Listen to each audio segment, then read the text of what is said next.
So Downsizing is a movie that takes place a few years in the future where some technology has been invented that allows you to shrink yourself down to 5 inches high. And the idea initially is that this is going to save the planet. You know, we're going to consume fewer resources, but it ends up kind of getting a capitalist twist on it when people realize, hey, if I shrink myself down, my dollar goes a lot farther. I can live in a giant house because really it's only about 6 feet across.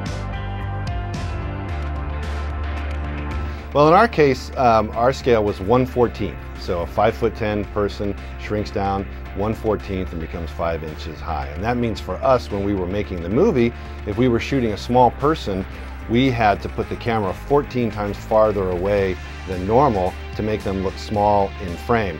And that number gets big really fast. If the camera's 10 feet away when we're shooting the big person, that means it's 140 feet away when we're shooting the small person.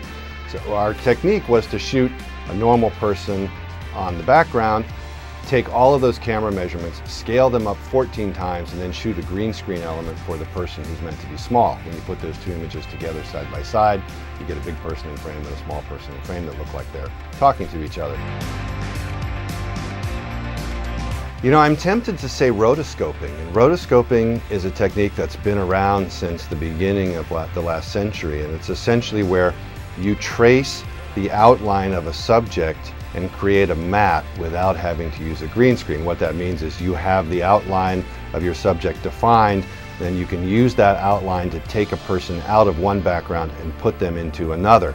And that really gives us as filmmakers a lot of freedom, and we use that extensively on Downsizing to be able to mix the big and small characters.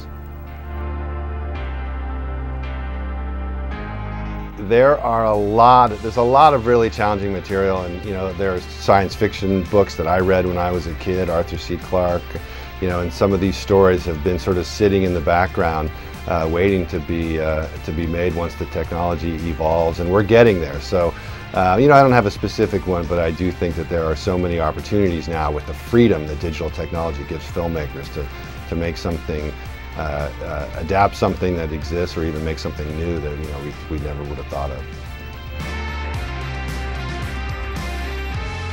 When Star Wars came out, you know, that was a big moment for me, and I sort of realized the kind of excitement that I had for filmmaking and for that kind of work, and it was all sort of followed from that. The industry has changed a lot, and visual effects are such a big part of making movies. You know, it's really become a global industry, and you know, the great thing about that is we've been able to find artists all over the world who can contribute to visual effects, and so, you know, we just find that the creative possibilities just keep growing because of the size of the industry and the complexity.